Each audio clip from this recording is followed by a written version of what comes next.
Hello friends, welcome to the channel Zoravar classes. और आज की इस वीडियो में हम लोग अपने इंग्लिश का वन वर्ड सब्स्टिट्यूशन का सेक्शन जिसका पार्ट 4 कंप्लीट करने वाले हैं। इसके पहले मैंने 3 पार्ट दे दिया है, तो आप लोग वहां पे जाके जरूर से जरूर देखो। आज हम लोग लगभग 70 वन वर्ड सब्स्टिट्यूशन को कर लेंगे, यानी 70 वन वर्ड सब्स्टिट्यूशन हम लोग फिनिश कर लेंगे। इसके पहले मैंने आपको बहुत सारे वन वर्ड सब्स्टिट्यूशन कराए हैं, जो कि जिसका एक मैंने प्रैक्टिस सेशन भी लिया था, मतलब एक अच्छी तरह से हम लोगों ने टेस्ट भी दिया था। तो जो लोग पहली बार जुड़ रहे हैं वो जाके जरूर से जरूर दिखें, और वो लोग जो पहली बार जुड़ रहे हैं या जो लोग जिन लोगों ने अभी तक अपना नाम और जिस पोस्ट के लिए वो प्रिपरेशन कर रहे हैं वो लिख करके इस व्हाट्सएप नंबर पर नहीं भेजा है, तो वो लोग जल्दी से जल्दी भेज दें, जिससे उनको time to time regarding KBS सारी information time to time provide होती रहेगी, जिससे उनको एक व्हाट्सएप ब्रॉडकास्ट ग्रुप से जोड़ दिया जाएगा, जिससे उनको टाइम टू टाइम नोटिफिकेशन मिलेगी। और ये नोटिफिकेशन अंकित सर के द्वारा दी जाएगी, जो कि खुद एक केबी में टीचर हैं, जो कि दिल्ली में है। ठीक है, तो इस तरह से आप लोग फटाफट यहाँ पे मैसेज करके फटाफट जुड़ जाओ और हम लोग स्टार्ट करते हैं अपना आज का सेशन। तो हमने बताया आपको कि हमने इसके पहले करा दिया है वन वर्ड सब्स्टिट्यूशन 3 पार्ट में, जाके उनको देख लीजिए। अगर आप नहीं देखे हो, शुरू से करोगे तो काफी मजा आएगा। एंड मैंने इडियम्स एंड फ्रेज को भी कराया है। तो जैसा कि मैं आपको ये सब चीजें शुरू करने के पहले बता देना चाहता हूं कि आपका इंग्लिश का जो सेक्शन है वो 2 पार्ट में होगा। एक जनरल पार्ट में जो आएगा पेपर उसमें होगा, और एक सब्जेक्ट कंसर्न में जो पेपर आएगा उसमें होगा। इसमें भी 10 नंबर की इंग्लिश आनी है, इसमें भी 10 नंबर की इंग्लिश आनी है। तो ऐसा हो सकता है कि ऐसा बहुत ज्यादा, मतलब कह सकते हो कि 99% चांस है कि एक क्वेश्चन वन वर्ड सब्स्टिट्यूशन का यहां भी पूछ ले और एक क्वेश्चन वन वर्ड सब्स्टिट्यूशन का यहां भी पूछ ले। इसका मतलब क्या है कि अगर हम वन वर्ड सब्स्टिट्यूशन तैयार कर लेते हैं, इडियम फ्रेज तैयार कर लेते हैं, तो ये सब ऐसे टॉपिक्स हैं इंग्लिश के जिनको तैयार करने में टाइम लगता है, और साथ ही साथ इनसे क्वेश्चन भी फिक्स होते हैं। तो क्यों ना इनको पहले तैयार किया जाए, है ना। ग्रामर में क्या है, ग्रामर में अगर आपको आ रहा है तो थोड़ी बहुत मिस्टेक कर सकते हो, लेकिन इसमें नहीं आ रहा है तो नहीं आ रहा है, आ रहा है तो आ रहा है, ये वाली चीजें होती हैं। ठीक है, एंड मैं जब तैयार करवा रहा हूं तो मैं कुछ ट्रिक्स को भी लेके आया हूं साथ में। तो जो लोग इसके ऊपर फोकस करेंगे उनका कम से कम 2 नंबर बनेगा, एंड 20 में से अगर 2 नंबर आप पाते हो तो पता है आपको कितने परसेंट मिल जा रहे हैं? 10%। 10% बहुत बड़ी चीज होती है आपके। जब इंटरव्यू के थ्रू जब आप सेलेक्ट होगे, उसमें ये जो 10% है ये 85%, मतलब अगर आप यहां से 10% पा रहे हो तो आप ये समझो कि आप 8.5% काउंट करे जाएगा आपका ये नंबर, किसमें?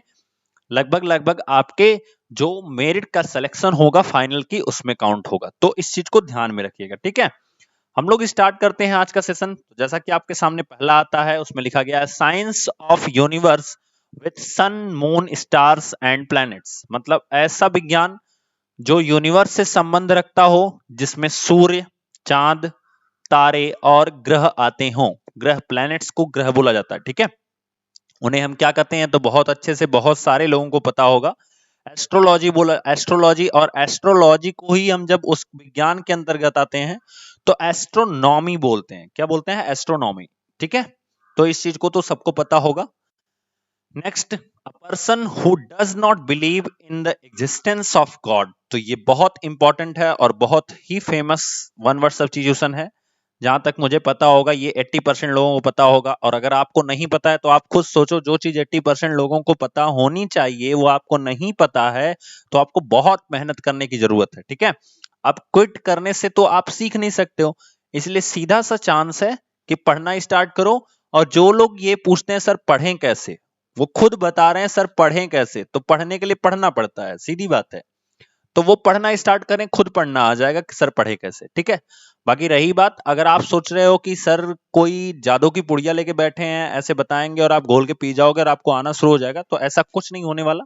आपको खुद से पढ़ना पड़ेगा, ये बस आप समझो। ठीक है, चलिए, a person who does not believe in the existence of God, तो इसको हम क्या बोलते हैं? एथिस्ट बोलते हैं, जिसे हम हिंदी में बोलते हैं नास्तिक। जो गॉड के एग्जिस्टेंस में, यानी गॉड की मौजूदगी को नहीं मानता है, ऐसे लोगों को एथिस्ट बोलते हैं, यानी नास्तिक बोलते हैं। ठीक है, चलिए next, N assembly of listeners. तो ये बहुत आसान है, आई थिंक ये भी बहुत आसान है, बहुत इजी है।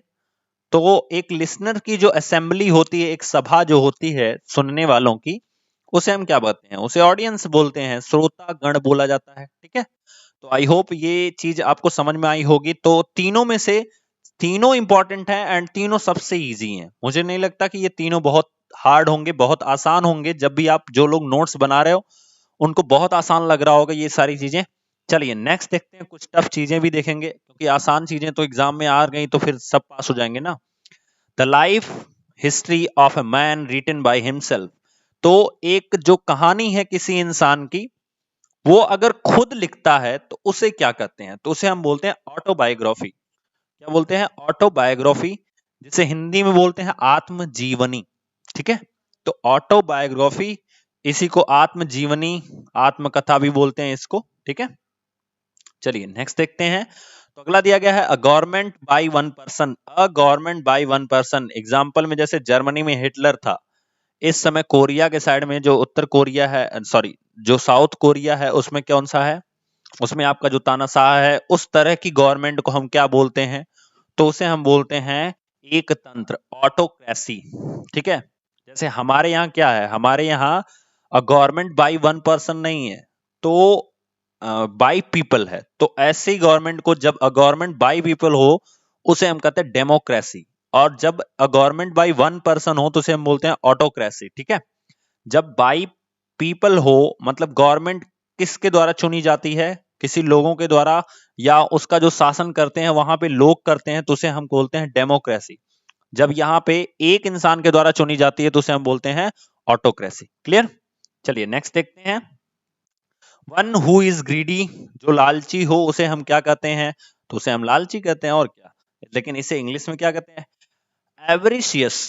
एवरिशियस बोलते हैं इसको, ध्यान से समझिएगा, एवरिशियस बोलते हैं, लालची बोलते हैं। ठीक है, एक हमारा वर्ड आपको ये इंपॉर्टेंट है, जो आपको पता तो होगा एग्जाम में, अगर ये पूछ दिया जाए तो आपको बड़ा मजा आएगा कि ये तो बड़ा आसान है, लेकिन वर्ड जब आपको याद होगा तब तो लिख पाओगे, इसीलिए मैंने इसको इंपॉर्टेंट लिखा है, तो ये चीज ध्यान दीजिएगा, बाकी सब आपको पता होगा।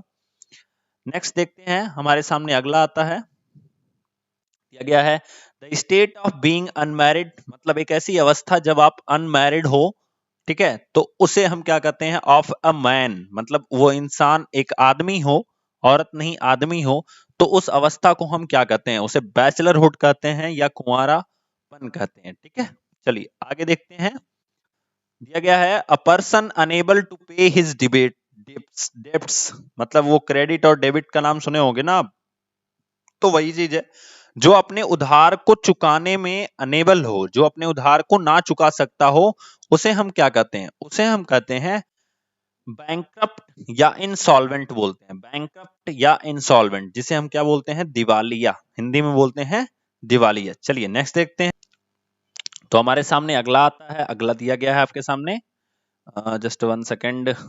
चलिए, अ पार्ट ऑफ सी, मतलब समुद्र का एक भाग, या lake enclosed by a wide curve of the shore, मतलब किनारे के द्वारा एक वाइड कर्व, जैसे मान लो ये आपका समुद्र है और एक किनारे से बना हो वाइड कर्व, मतलब काफी लंबा सा कर्व बना है, तो इसे हम क्या कहते हैं, इसे हम बोलते हैं खाड़ी। तो इसे इंग्लिश में क्या बोलते हैं, इसे इंग्लिश में बोलते हैं खाड़ी को बे, बी ए वाई, जिसे सबको पता होगा, इसे हम क्या बोलते हैं, बे।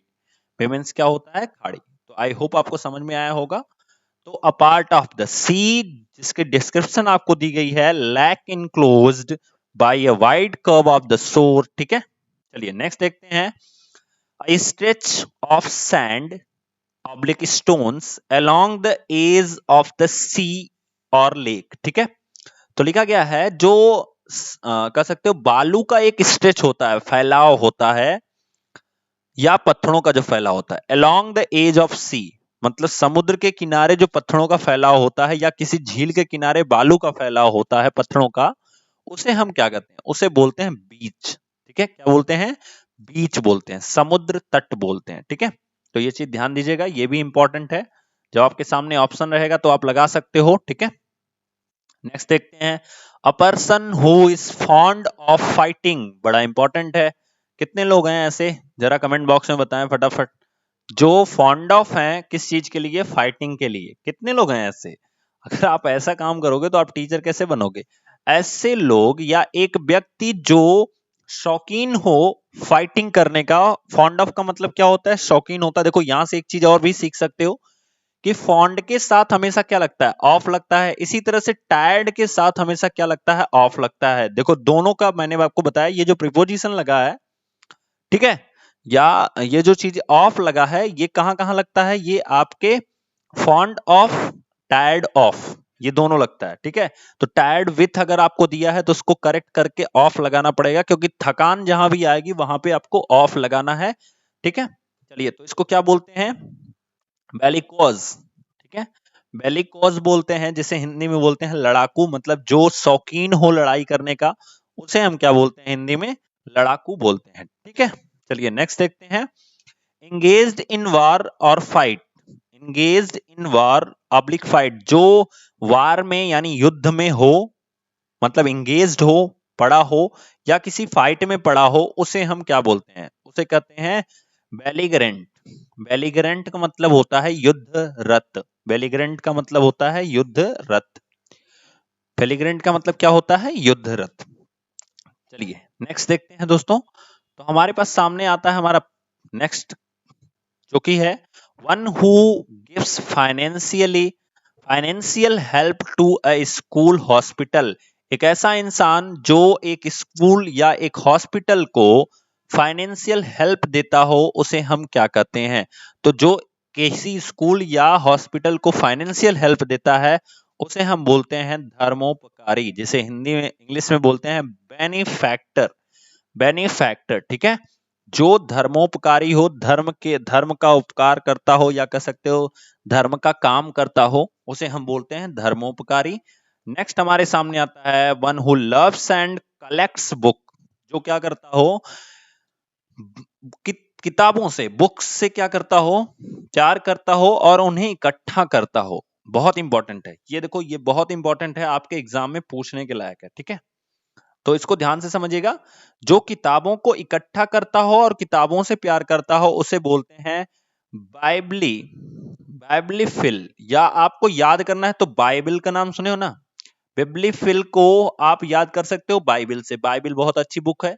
तो जो किताबों से प्यार करता हो उसे बाइबल बोलते हैं। तो याद कर सकते हो, यहां से देखो बाइबल, बाइब मिल रहा है ना, और ये एल ई, तो ऐसे याद कर सकते हो। अगर आपको याद करना है कि यही दोनों शुरू और लास्ट में मिलेंगे, मतलब जो किताबों से प्यार करता हो उसे बाइबल बोलते हैं। आपको याद करने का तरीका सिंपल सा, हालांकि बोलते नहीं है, लेकिन आप याद कर सकते हो बाइबल बोलते हैं। ठीक है, तो इस तरह से आप याद कर सकते हो। थोड़ी सी रॉन्ग चीजों को समझ करके याद करना आसान होता है, बजाय आप राइट चीजों को रटने से। ठीक है, चलिए नेक्स्ट देखते हैं। That which happens once in 2 year. ऐसा चीज जो 2 साल में एक बार होता है, जैसे हमने लास्ट के वीडियो में पढ़ा था, ऐसी चीज जो 1 साल में एक बार होती है उसे एनुअल बोलते हैं। तो एनुअल मतलब, अब देखो याद करो कि 1 साल में एक बार, ध्यान से समझना। तो 1 ईयर में कितना होता है?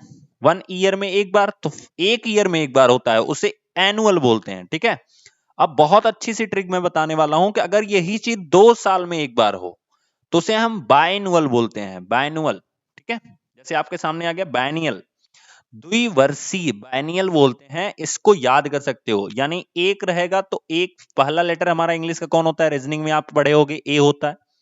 दूसरा कौन होता है? बी होता है। ठीक है, तो इस तरह से आप याद कर सकते हो। ठीक है, तो आपको याद करने का सिंपल सा तरीका है कि जो 1 साल में होता है उसे एनुअल बोलते हैं, और जो 2 साल में होता है उसे क्या बोलते हैं? बायनियल बोलते हैं। क्लियर?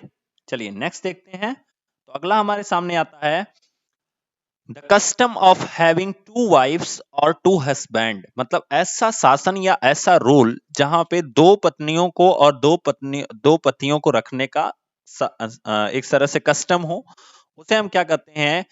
बाइगमी। बाइगमी का मतलब होता है 2 विवाह प्रथा, द्विविवाह प्रथा, बाइगमी। देखो जहां जहां 2 का सेंस आएगा, याद रखना, मैंने अभी लास्ट में टाइम पे बताया आपको, जहां जहां 2 का सेंस आएगा वहां पे बी का या बाई का यूज होता है। बाई का, जैसे अभी हमने पढ़ा, बायनियल बोलते हैं उसको, बायनियल बोलते हैं। ठीक है, तो इसीलिए जहां भी 2 का सेंस आएगा वहां बाई लगना बहुत सिंपल सी चीज हो जाती है कि बाई वहां पे जरूर से जरूर लगेगा। तो इस चीज को ध्यान में रखिएगा कि जहां पे 2 विवाह प्रथा या 2 पत्नियों को या 2 पतियों को रखने की प्रथा होती है, उसे हम क्या कहते हैं? बाइगैमी बोलते हैं।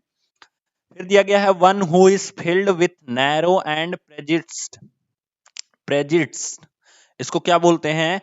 जो किसी एक सक्रिय मानसिकता से या कह सकते हो कि गलत चीज से प्रभावग्रस्त हो, उसे हम क्या बोलते हैं? उसे हम बोलते हैं बाइगॉट, कट्टर बोलते हैं। एक सक्रिय मानसिकता से मतलब वो किसी एक ही चीज के बारे में सोच रहा है। ये भी बहुत इंपॉर्टेंट है, इसको इंपॉर्टेंट में डाल के लिखना बहुत इंपॉर्टेंट है। तो अगर आपसे पूछा जाता है कि ऐसा इंसान जो कि किसी सक्रिय मानसिकता से संबंधित रखा हो या संबंध रखता हो, उसे बाइगॉट बोलते हैं। बाइगॉट का मतलब होता है कट्टर। चलिए नेक्स्ट देखते हैं। One who can speak two language, जो दो भाषाओं को बोल सकता है, उसे हम क्या बोलते हैं? उसे हम बोलते हैं बाइलिंगुअल। उसे हम क्या बोलते हैं? बाइलिंगुअल। तो ये तो आसान था। हम आगे देखते हैं अपना नेक्स्ट।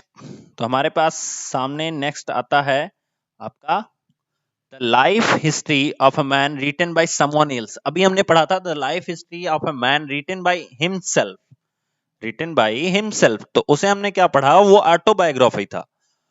अब जो किसी इंसान की जो हिस्ट्री है, वो जब किसी और के द्वारा लिखी जाती है तो उसे हम बोलते हैं बायोग्राफी। उसे हम क्या बोलते हैं? बायोग्राफी। तो हमारे पास क्या आ जाएगा? बायोग्राफी। तो दोस्तों आगे बढ़ने के पहले मैं आप सबको एक चीज बताना चाहता हूं कि हम लोग कल के वीडियो में क्या पढ़ेंगे। ध्यान से समझिएगा। कल के वीडियो में हम पढ़ेंगे साइंस को, और कौन सा टॉपिक पढ़ेंगे मैं आपको बता रहा हूं, आप लोग प्रिपेयर करके आना। हम पढ़ेंगे यूनिट की, हर चीज की यूनिट क्या होती है, कैसे उसके फार्मूले जनरेट होते हैं, क्योंकि बहुत इंपॉर्टेंट है फार्मूला। मैंने एनालिसिस करा तो मुझे ये लगा कि जितने न्यूमेरिकल्स आए हैं, अगर आपको यूनिट के साथ साथ फार्मूला पता है, जितने न्यूमेरिकल आए हैं आपके प्रीवियस ईयर क्वेश्चन में, उतने में आपको अगर यूनिट के साथ फार्मूला पता है तो आपको सारी चीजें आसान हो जाएंगी। तो सब चीज का रिलेशन कल हम लोग पढ़ेंगे। यूनिट साथ खास करके काफी ज्यादा फोकस करेंगे। मैं एक पूरी वीडियो फिजिक्स की पूरी जितनी भी यूनिट होती है मैंने उसमें बनाया है, आप जरूर से पढ़ के आइएगा।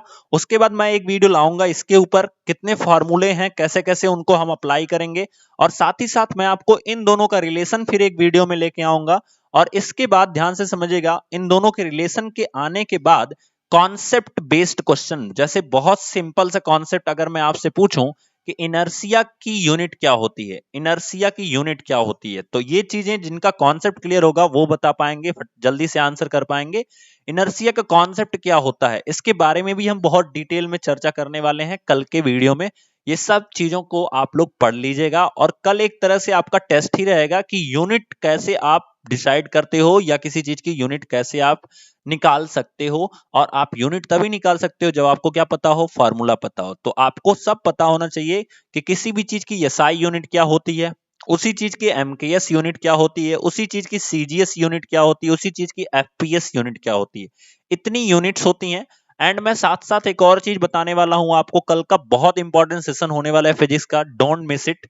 कल का बहुत इंपॉर्टेंट सेशन है। मैं ये भी बताने वाला हूं कि अगर हमारे पास 1 किलोग्राम है, तो हमें तो पता तो होता है कि 1000 ग्राम होता है, बट अगर आपसे क्वेश्चन पूछ लिया जाए 1 gram is equals to how many kilogram, तो आपको क्वेश्चन खड़ा हो जाता है कि सर 1 किलोग्राम में 1000 ग्राम तो हमने पढ़ा है, लेकिन 1 ग्राम में 1 किलोग्राम कितना होता है ये हमें नहीं आता है।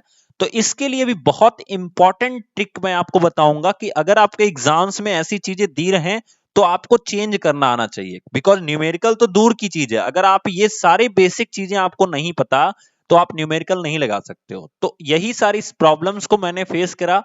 मुझे बहुत सारे लोगों ने बताया कि सर अभी तो ये प्रॉब्लम्स होती हैं, ये प्रॉब्लम्स होती हैं। तो सबसे पहले तो आपको यूनिट आना चाहिए, फार्मूला आना चाहिए, एंड चेंज करना आना चाहिए कि कैसे ये ग्राम से किलोग्राम से ग्राम में बदला है और ग्राम से किलोग्राम में बदला है। ये सब चीजें हम लोग पढ़ेंगे। जैसे मान लो आपको दे दिया गया एक एक दे दिया गया क्वेश्चन दे दिया गया कि 30 मीटर पर सेकंड है, 30 मीटर पर सेकंड है, इसका किलोमीटर पर आवर में बता दो स्पीड क्या होगी। तो इसको चेंज करना, कैसे चेंज करना है, ये सारी प्रोसेस हम पढ़ेंगे। हालांकि मैंने फिजिक्स के एक टॉपिक में बस इसको पढ़ाया है कि ये कैसे चेंज करेंगे। बाकी कल मैं आपको बहुत डिटेल में पढ़ाने वाला हूं कि चाहे उसकी जगह किलोग्राम दे दे, चाहे हेक्टोग्राम दे दे, चाहे डेकाग्राम दे दे, चाहे डेसीग्राम दे दे, चाहे सेंटीग्राम दे दे, चाहे मिलीग्राम दे दे, कुछ भी दे दे, आप सबको चेंज कर सकते हो किसी एक वैल्यू में। बहुत सीधे से शब्दों में कल हम लोग ये सारी चीजों को पढ़ेंगे। So please don't miss the session. हम लोग कल बहुत अच्छे से करने वाले हैं दोस्तों, तो इसको ध्यान से समझिएगा।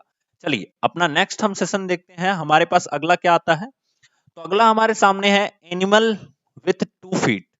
एनिमल जिसके पास क्या हो, 2 पैर हो, उसे हम क्या बोलते हैं? उसे हम बोलते हैं बाइप्ड।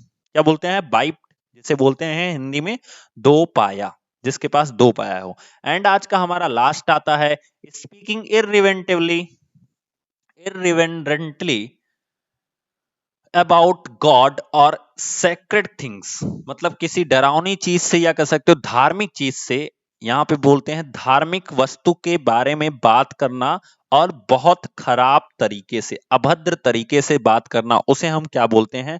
उसे हम बोलते हैं ब्लास्फेमी। ब्लास्फेमी, ईश्वर के खिलाफ बोलना, यानी कि ब्लास्फेमी। हम लोगों ने आज तक का यहाँ पे कंप्लीट करा है, यानी नियर अबाउट हमने 70 वन वर्ड सब्स्टिट्यूशन कर लिया है। एंड धीरे धीरे मैं ये पूरी सीरीज खत्म कर दूंगा, तो प्लीज आप लोग बने रहिए। एंड मुझे नहीं लगता कि मैं ज्यादा टफ चीजों को ला के रख देता हूं। हाँ, पूरे इस सेशन में अगर 21 आपने करा है, तो 21 में 5-6 ऐसे होंगे जिनको आपको दोबारा पढ़ना होगा। अदरवाइज आप कई सारी ऐसी चीजें होंगी जिनको आप एक बार पढ़ोगे और आपकी सारी चीजें हो जाएंगी। क्लियर हुआ? तो ये चीजों को ध्यान में रखिएगा एंड पढ़ते रहिए। तब तक के लिए थैंक यू। मिलेंगे नेक्स्ट वीडियो में, तैयार रहिएगा यूनिट के लिए। तब तक के लिए थैंक यू सो मच।